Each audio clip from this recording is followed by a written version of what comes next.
the echo of consciousness. Imagine a fractal pattern unfolding in perfect detail, the way a fern repeats its own shape as it grows.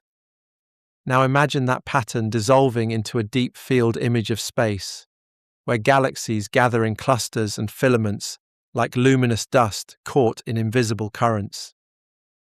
At first glance, the two scenes feel unrelated. One is the language of math and nature, the other the language of telescopes and time. And yet, if you linger, you may feel the strange pressure of a question that is less scientific than existential. What if the universe is not only out there, but also, in a real and meaningful way, in here? That question can sound mystical, even reckless, if we are not careful. It is easy to misuse science as a costume for spiritual claims, or to treat spirituality as an excuse to ignore what science actually says. The invitation of this chapter is simpler and steadier than either extreme. It is to consider a possibility that sits in the middle, where awe meets honesty. The possibility is that reality is patterned, and that human consciousness is also patterned, and that the relationship between the two may be more intimate than our everyday habits of thought allow us to notice. The name we will use for that relationship is the quantum mirror. This is not a claim that quantum physics proves ancient wisdom. It is not an attempt to turn the mysteries of particles into a shortcut for personal transformation. The quantum mirror is a way of looking. It is an orientation. It treats the universe as a kind of reflective surface, not because it flatters us, but because it reveals the recurring designs that shape life across scales. When you look into a mirror, you are not seeing a different person. You are seeing yourself from a clearer angle. In the same way, when you look into the patterns of nature and physics with humility, you may see your inner life with a new kind of precision. This is where the word quantum needs a gentle clarification. In popular culture, quantum can become a synonym for magical or mysterious.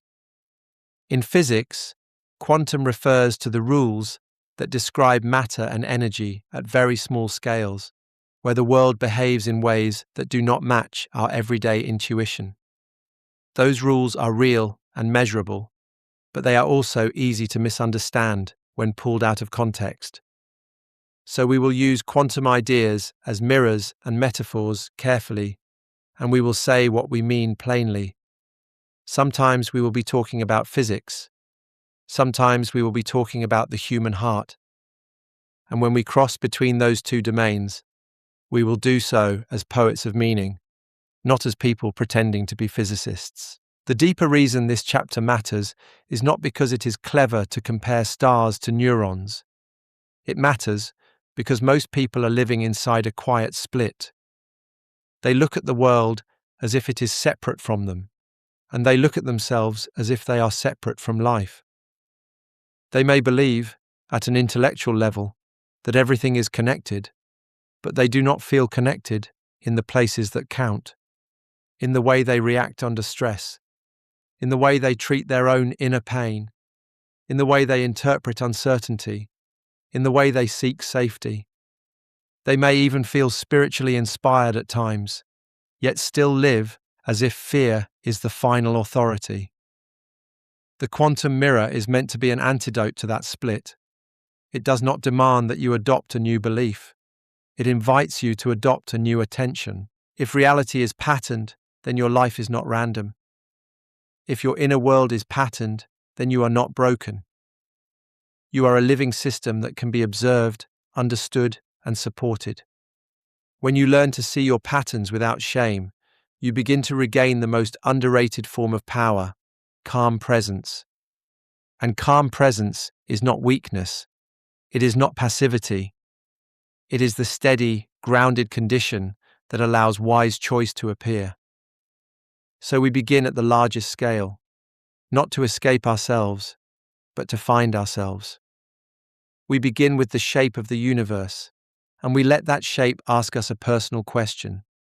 If creation is structured, what in you is trying to become structured too. The cosmic blueprint within. When scientists map the universe at the largest scales, they do not see a simple scatter of galaxies like glitter thrown into darkness. They see structure. They see clusters, filaments, and vast empty spaces that form something often called the cosmic web. The phrase is not a spiritual metaphor. It is a description of a pattern. Galaxies gather along long threads of matter, like beads on invisible strings, with enormous voids between them. This web-like structure emerges over time due to gravity and the way matter clumps and organizes. It is one of the most humbling sights our instruments have ever given us, because it suggests that even at scales beyond comprehension, the universe is not chaos. It is patterned. Now consider the human brain, not as a symbol, but as a physical object. It is also patterned.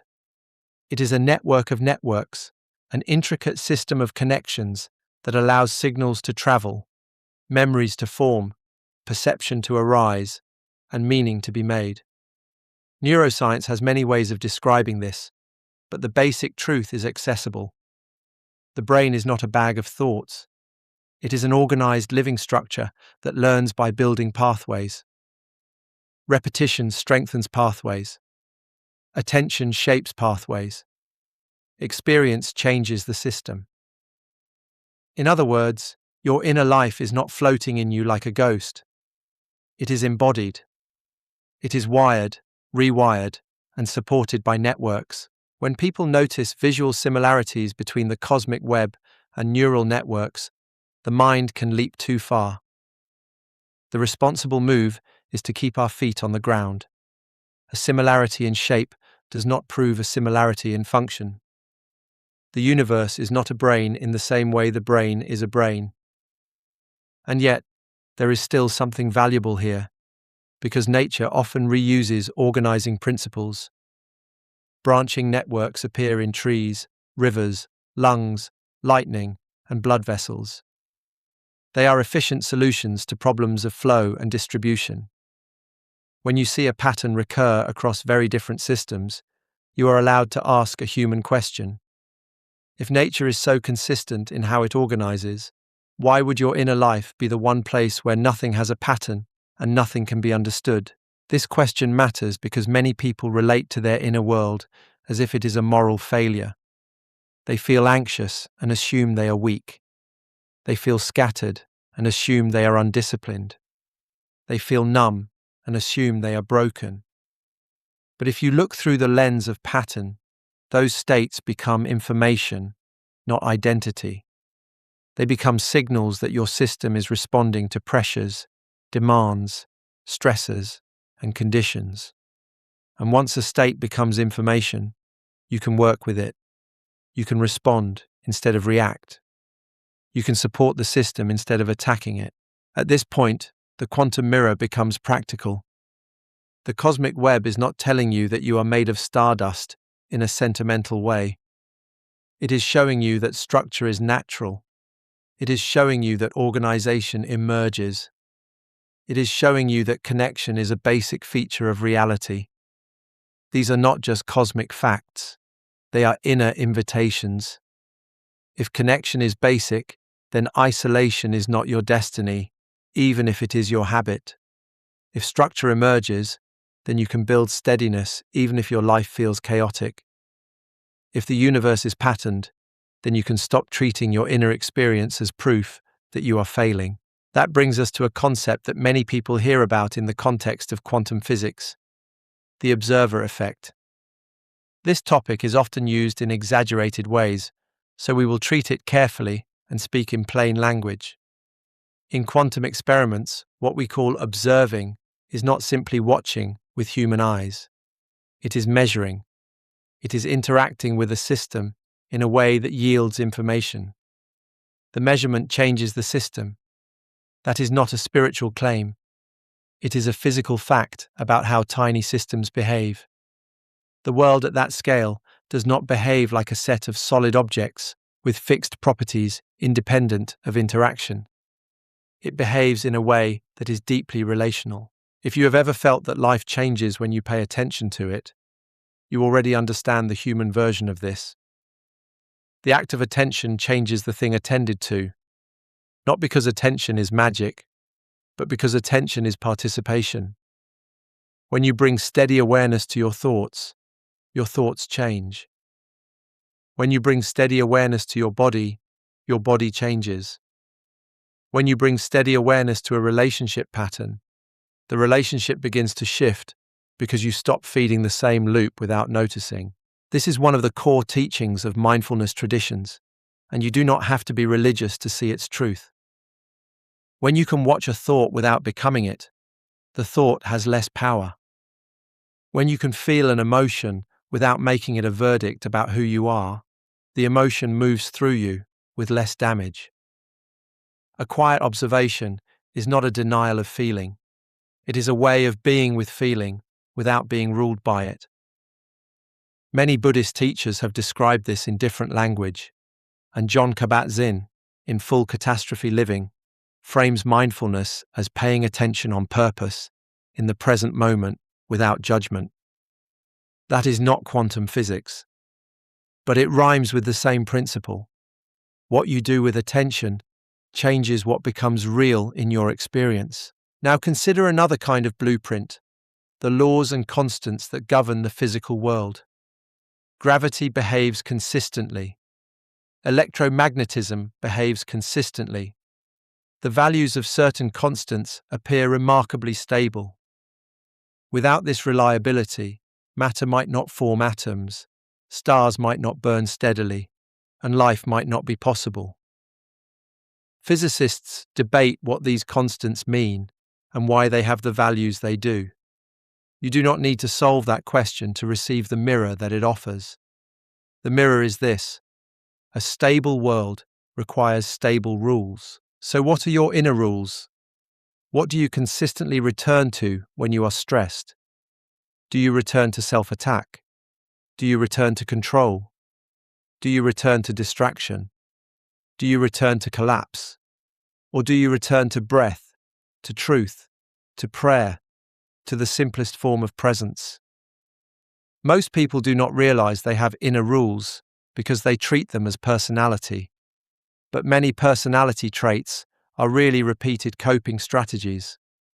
The quantum mirror invites you to notice your inner constants, not to shame yourself, but to understand yourself.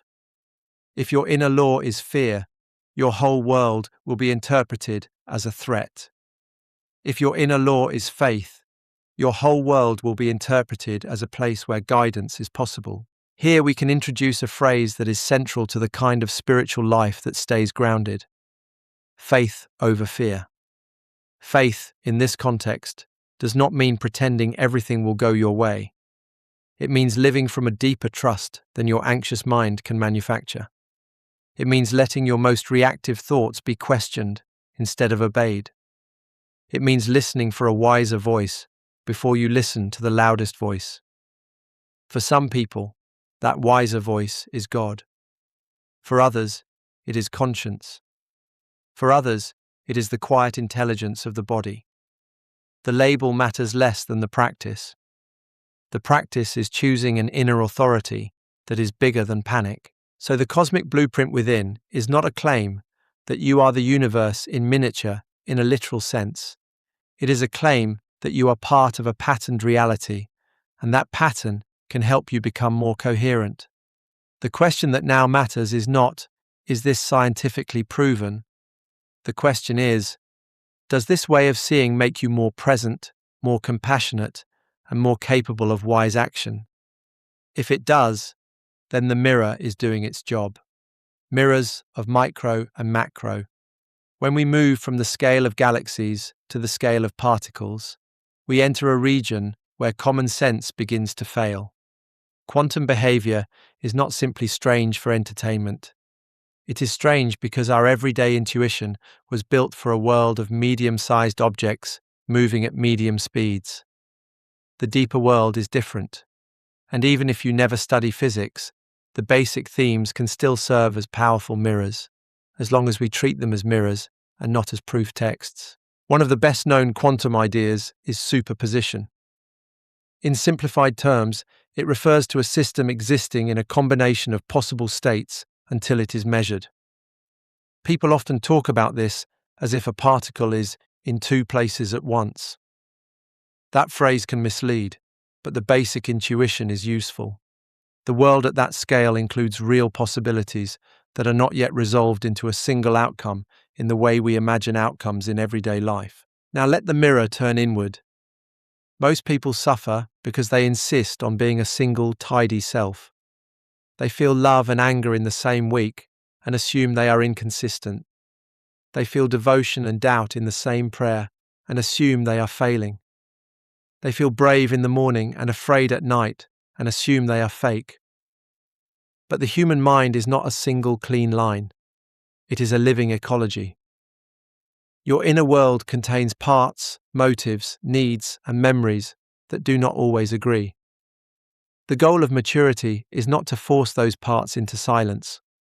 The goal is to hold them with enough steadiness that they stop fighting for control. This is where the mirror of superposition becomes healing. You can be more than one thing without being broken. You can contain conflicting impulses without being dishonest. You can be in process. You can be becoming. Many therapeutic frameworks describe this in different language, and Richard Schwartz, in No Bad Parts, speaks about inner parts as natural aspects of the psyche that need care rather than condemnation. You do not need to adopt his model to receive the wisdom. Your inner contradictions are not proof of failure. They are proof of complexity. And complexity is not your enemy. Complexity is your humanity. The next quantum idea that captures the imagination is entanglement. In simplified terms, it refers to the way two systems can become correlated so that the state of one relates to the state of the other in ways that seem to defy ordinary expectations about separation.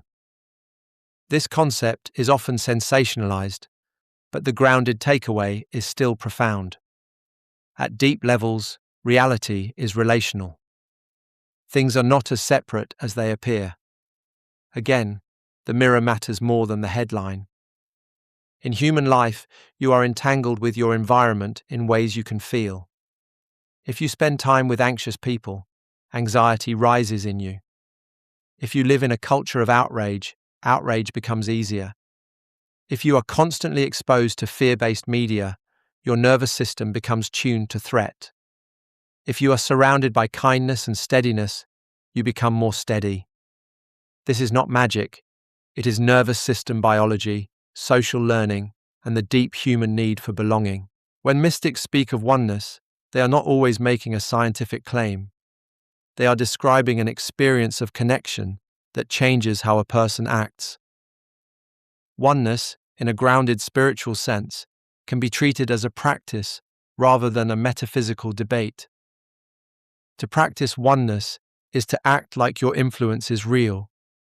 It is to act like your attention matters. It is to act like the way you speak, the way you listen, and the way you regulate yourself is part of the world you are helping to create. This is where the quantum mirror becomes ethical.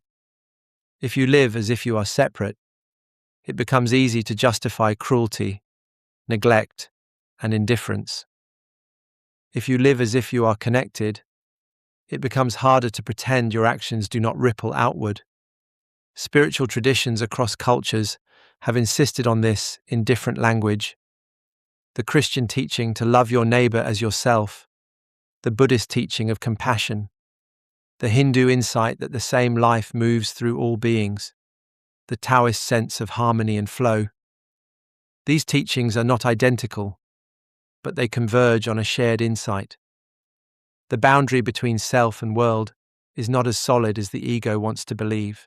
There is another mirror that appears again and again in nature, the repetition of efficient patterns. Many people learn about the Fibonacci sequence, where numbers build by adding the previous two, and then see how spirals in flowers and shells often approximate that kind of growth pattern. They see branching patterns in rivers and trees, They see similar shapes in lightning and neurons. They see spirals in hurricanes and galaxies. Sometimes these connections are overstated, and not every spiral is Fibonacci, but the broader truth remains. Nature often grows in ways that conserve energy and distribute resources efficiently. The mirror here is not "the universe is secretly coded." The mirror is simpler. Your life also follows patterns, and those patterns can be observed. Consider how many people repeat the same emotional cycles for years. They overwork, then crash. They overgive, then resent. They avoid, then panic. They chase approval, then feel empty. They promise themselves they will change, then return to the same loop when stress rises. They do not repeat these patterns because they are weak. They repeat them because the nervous system learns what it learns, and repetition becomes a groove. James Clear, in Atomic Habits, describes how small repeated actions shape identity over time. That is not a mystical idea. It is a practical description of how humans change. The quantum mirror simply adds a spiritual dimension. If patterns are the language of the universe, then your patterns are not random. They are the language your system is speaking. You can learn to listen. This is where we need a compassionate truth. Many people use spirituality as a way to bypass the pain they have not learned to hold. They adopt beautiful language about light and love, but they cannot stay present with their own grief, anger, or fear. Others do the opposite. They become trapped in analysis and cynicism because they are afraid of hope. The quantum mirror asks for a middle path. It asks you to see patterns without obsession and to seek meaning without fantasy. If the mirror shows you a repeating pattern, the goal is not to shame yourself. The goal is to become curious enough to ask what the pattern is protecting you from. Most patterns are protective strategies. Over-control protects you from feeling helpless. Overthinking protects you from feeling vulnerable. People-pleasing protects you from feeling rejected. Numbing protects you from feeling grief. These strategies once helped you survive. But survival strategies can become prisons when life changes. So the micro and macro mirror each other in one essential way. Both reveal that reality is not a set of isolated objects, but a set of relationships shaped over time. Your inner life is a relationship between attention, memory, body state, and meaning. When you can see that, you stop treating yourself like a problem to solve with force. You begin treating yourself like a living system that can be harmonized. And harmony brings us to the next mirror, resonance. Resonance and creation. The word vibration is used in both science and spirituality, and that overlap can either help us or confuse us. In physics, vibration refers to oscillation, a repeated movement or pattern of change.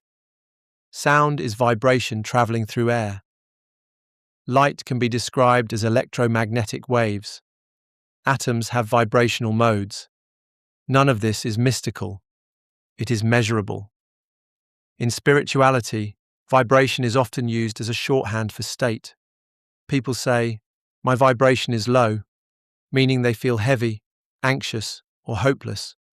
Or they say, "My vibration is high," meaning they feel open, clear, or joyful. This language can be vague, but it points to something real. Your inner state has a feel to it, and that feel shapes your behavior. If your system is braced, you will interpret neutral events as threatening. If your system is regulated, you will interpret the same events with more flexibility. You will have more room to choose. This is where resonance becomes a powerful mirror. Resonance, in simple terms, is what happens when one system begins to match the frequency of another. A tuning fork can cause another tuning fork to vibrate. A singer can shatter a glass if the conditions are just right. Two people can walk into a room, and within minutes, their body language and tone begin to match. Human beings resonate with each other constantly, often without realizing it. The spiritual question is not whether you can control the universe with your mood. The spiritual question is whether you can align yourself with what is true, steady, and life-giving. If you are always resonating with fear, you will live inside a world that feels smaller than it is. If you learn to resonate with presence, your world becomes more spacious. This is not because the cosmos is granting wishes. It is because your nervous system is granting you access to wiser responses. A grounded approach to intention follows the same logic. Intention is not a spell. Intention is the direction of attention over time. When you set an intention, you choose a North Star for your mind. That intention shapes what you notice. What you notice shapes what you practice. What you practice shapes who you become. This is why intention can feel like creation. It creates a path in you. William James, one of the early founders of psychology, emphasized that attention is a central feature of experience. More recently, many teachers of contemplative practice have echoed the same point in everyday language. What you feed grows. If you feed outrage, outrage grows. If you feed gratitude, gratitude grows. If you feed fear, fear grows. And if you feed presence, presence grows. None of this requires supernatural claims. It requires honesty about how the mind works. This is also where the observer theme returns in a more personal form. In quantum physics, measurement changes outcomes. In human life, attention changes outcomes. If you constantly measure yourself with shame, you will create more shame. If you constantly measure yourself with harsh judgment, you will create more collapse. But if you can measure your experience with compassion, you will create more capacity. Compassion is not indulgence. It is accurate care. It is the willingness to see what is real without attacking what is real. You might ask, where does spirituality fit in here if we are being so practical? Spirituality fits in as depth. It fits in as meaning. It fits in as a relationship with something larger than the small, frightened self. For many people, that larger reality is God. For others, it is the Tao, the natural way of things. For others, it is the living intelligence of the universe. The labels vary, but the experience has a shared flavor, a sense that you are held by something deeper than your anxious thoughts. Carlo Rovelli, in Helgoland, writes about how quantum theory invites us to see reality as relational rather than made of isolated objects. Again, that is a physics conversation, not a spiritual sermon, but it can still serve as a mirror. If reality is relational, then your life is not a private drama trapped inside your head.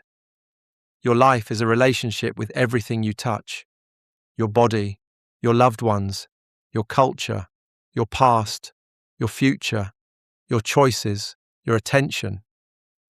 When you improve one relationship, you improve the whole system. This is also where the idea of a holographic universe often enters popular spiritual conversation. The holographic principle, discussed in modern physics as a theoretical idea, suggests that information about a volume of space might be described by information on a boundary. That is a complex topic, and we do not need to turn it into a doctrine. We can hold it lightly as an image, the whole reflected in the part. The spiritual mirror of this idea is ancient. Many traditions have suggested that the whole of life can be found in a single moment if you are awake enough to see it. You can feel this without any physics at all. A single conversation can reveal your deepest pattern. A single trigger can reveal what you still believe about yourself. A single moment of presence can reveal the peace you assumed you had to earn. The whole is in the part. This is not because you are a hologram. It is because your patterns repeat, and repetition is readable. So the question becomes, what are you resonating with most often? Not what do you claim to believe, but what do you embody when life presses on you? When you are tired, do you resonate with bitterness? When you are uncertain, do you resonate with control? When you feel unseen, do you resonate with self-erasure? Or can you learn to resonate with something steadier, like truth, dignity, and the quiet confidence that you do not have to panic to be powerful? A spiritual life that stays grounded treats peace as power. Not the brittle peace of denial, but the deep peace of being able to stay present with reality. This kind of peace is not passive. It is the condition that allows you to act cleanly. It is the condition that keeps your speech true. It is the condition that helps you avoid creating more harm while you try to fix harm. And now we arrive at the most important part of the quantum mirror: how to harmonize your inner cosmos in a way that is simple enough to live. Harmonizing your inner cosmos. Many people go looking for practices when they are already overwhelmed. They do not come to meditation from a place of spacious curiosity. They come because they are tired of being pushed around by their own mind. They come because the world feels unstable. They come because they feel the pressure of demands and stressors, and they want relief. In that state, it is easy to turn any practice into another performance, another thing to get right, another standard to fail. So we begin with a reframing that protects the heart of this work. The goal is not to force yourself into calm. The goal is to become a steady companion to your inner life. The goal is not to control your emotions on command. The goal is to stay present enough that your emotions can move through without taking your whole identity hostage. The goal is not to become a perfect person. The goal is to become a coherent person, someone whose inner world is aligned enough that your choices match your values. This is where the quantum mirror becomes a daily tool rather than a beautiful idea. You practice the mirror by noticing pattern. You practice resonance by choosing what you attune to. You practice creation by making one conscious choice at the exact point where you would normally go automatic. Start with the simplest mirror question, asked without drama. What pattern is repeating right now? Keep it plain. Do not analyze for an hour. Name it simply. I am bracing. I am overthinking. I am numbing. I am seeking approval. I am attacking myself. Then ask a second question that brings compassion into the room. What is this pattern trying to protect me from feeling? Often the answer will be a vulnerable emotion: fear, grief, loneliness, shame, uncertainty. If you can name what is underneath, you stop fighting shadows. You begin meeting the real need. This step is not about digging up old stories or forcing yourself to relive the past. It is about recognizing that your system makes sense. Even your most frustrating habits usually began as attempts to stay safe. When you see that, the mirror stops being harsh. It becomes kind. It becomes a form of intelligence. Next comes a resonance check. This can be almost embarrassingly simple, which is why people overlook it. Ask yourself, what is the signal in my body right now? Not what do you think, but what do you feel? Is your jaw tight?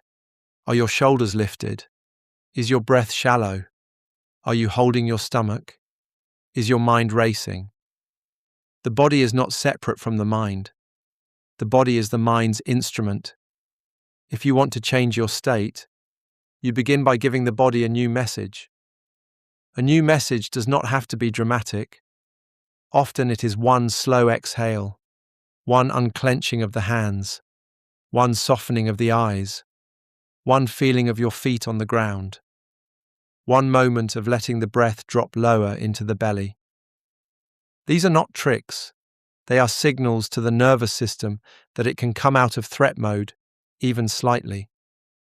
And slight changes are powerful because they open a window where choice becomes possible. This is where a grounded spirituality can enter without forcing belief. Some people use prayer at this moment, not as a demand for outcomes, but as orientation. They turn inward and say, "Guide me." They say, Help me see clearly. They say, let me respond with love. Others do not use the word God, but they still turn toward a deeper intelligence. They ask for wisdom. They ask for steadiness. They ask for the strength to be present. The content of the prayer matters less than the direction of the heart. The direction is away from panic and toward truth. If you want a simple way to frame this spiritually, you can think of it as listening to the divine before you listen to the loudest voice in your mind. The loudest voice is often fear. Fear speaks quickly. Fear speaks in absolutes. Fear tries to reduce life to a small set of threats and demands. The divine, however you understand it, tends to speak with more spaciousness. It does not rush you into harm. It does not require you to betray yourself. It invites you into dignity. Now comes the practice of one conscious choice. This is where transformation stops being an idea and becomes a new life. Look for the moment you usually go automatic. Maybe it is when someone criticizes you. Maybe it is when you feel ignored. Maybe it is when you are tired at night. Maybe it is when you open your phone. In that moment, do not try to redesign your entire personality. Choose one small different response. One response that matches the person you are becoming. This is what makes peace powerful. Peace is not the absence of trouble. Peace is the ability to stay present in trouble long enough to act wisely. When you choose one conscious response, you are practicing a kind of inner leadership. You are telling your system, I am here. I will not abandon you. I will not let fear drive the car. Over time, this changes your inner constants. It changes what you return to under pressure. It changes your default resonance. Notice how this aligns with the mirror of the universe. The universe is not built in one day. Stars form over time. Structures emerge over time. Patterns stabilize through repetition. In the same way, your steadiness is built through repetition. A single practice session will not change everything, but a daily relationship with your inner life will. Not because you forced yourself, but because you stayed with yourself. A scholarly yet spiritual voice must also say this clearly. If you are dealing with trauma, severe anxiety, or depression, you may need support beyond self-guided practice. This is not a failure. It is wisdom. The nervous system can learn new patterns, but sometimes it needs co-regulation, professional care, community, and safe relationships to do so. As Bessel van der Kolk explains in The Body Keeps the Score, the body can carry the imprint of overwhelming experience in ways that are not resolved by logic alone. A spiritual life that stays grounded respects this. It does not blame people for their symptoms. It invites compassion and support. At the same time, even when deeper support is needed, the quantum mirror can still help. It can help by reducing shame. It can help by restoring curiosity. It can help by reminding you that you are not a moral failure. You are a living system responding to pressures. And living systems can heal when conditions become safer. So the closing truth of this chapter is simple. Understanding the universe's design is not only an intellectual thrill, it is a path to understanding yourself. When you see patterns in nature, you are training your mind to see patterns in your life. When you learn about the observer effect responsibly, you are training yourself to respect the power of attention. When you reflect on resonance, you are training yourself to notice what you are attuned to. When you practice one conscious choice, you are turning insight into embodiment. The quantum mirror does not ask you to believe in fantasy. It asks you to believe in practice. It asks you to become the kind of person who can hold reality with open eyes and a steady heart. That is what will matter in 2026 and beyond, not because the world is ending, but because the world is demanding maturity. Calm presence is not an aesthetic. It is a form of leadership. Recommended next step. Take the mirror into one real moment today by naming one repeating pattern, softening your body with one slow exhale, and making one conscious choice where you would normally go automatic.